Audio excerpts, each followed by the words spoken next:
The metallic click of the clasp echoed through the otherwise quiet living room. It was a sound I'd grown accustomed to over the years, the sound of Allison showing off a new acquisition. This time, it was a vibrant crimson handbag, the kind that screamed luxury from every meticulously stitched seam. It sat perched on her lap like a pampered pet, radiating an almost obscene opulence. "Gorgeous, isn't it?" Allison beamed, tilting her head so the strategically placed living room lamp caught the light just so, making the gold hardware gleam.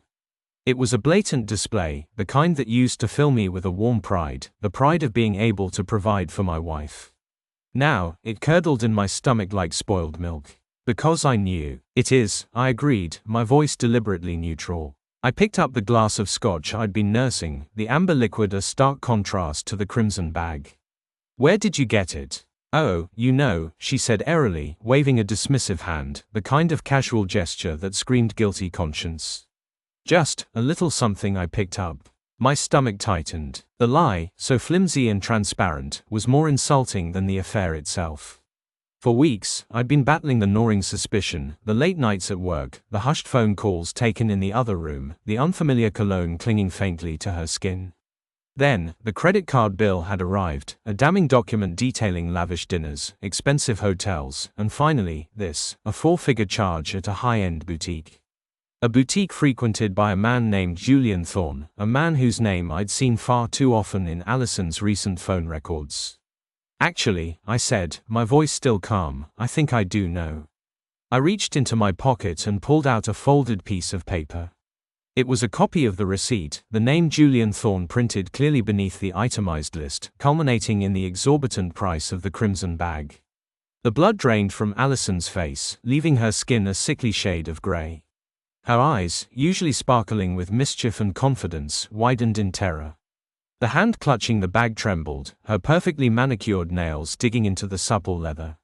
Her knees buckled, and she sank back onto the sofa, the bag slipping from her grasp and landing with a soft thud on the carpet.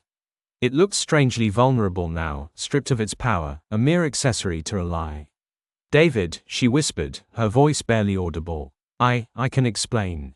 "Explain," I repeated, the word dripping with irony. "Explain how you spent our savings on gifts from your lover." The truth was, I didn't want an explanation. I wanted to scream, to rage, to shatter the fragile illusion of normalcy we'd been clinging to.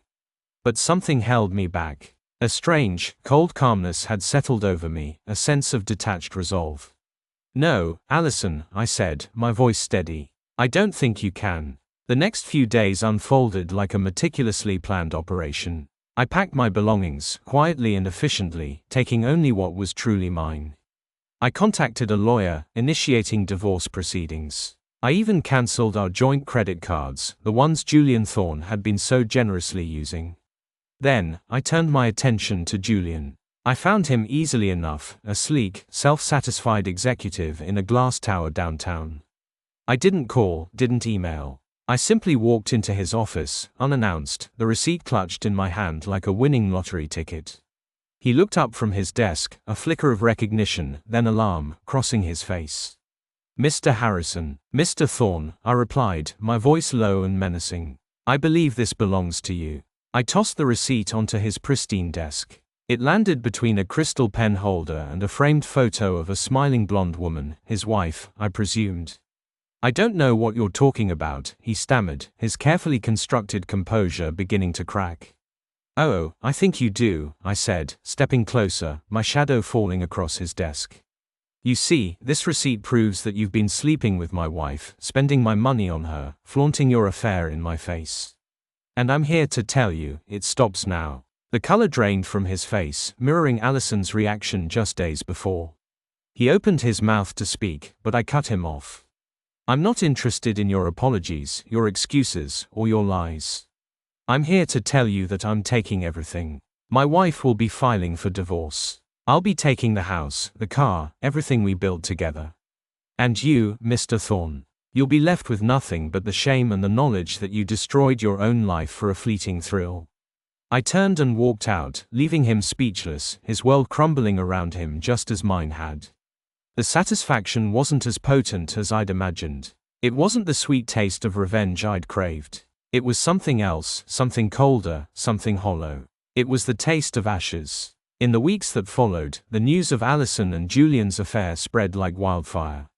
Julian's wife left him, taking their children and half of his assets.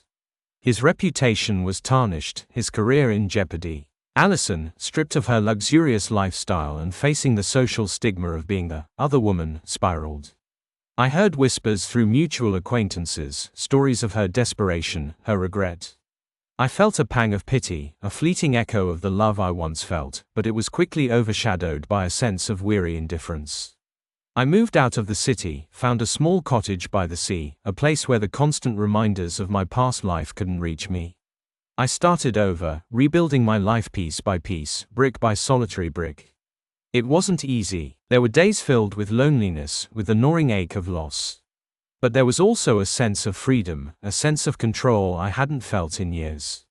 I had survived. I had emerged from the wreckage, bruised and battered, but whole. And as I watched the sun set over the ocean, painting the sky in hues of orange and gold, I knew, with a certainty that settled deep in my bones, that I would be okay.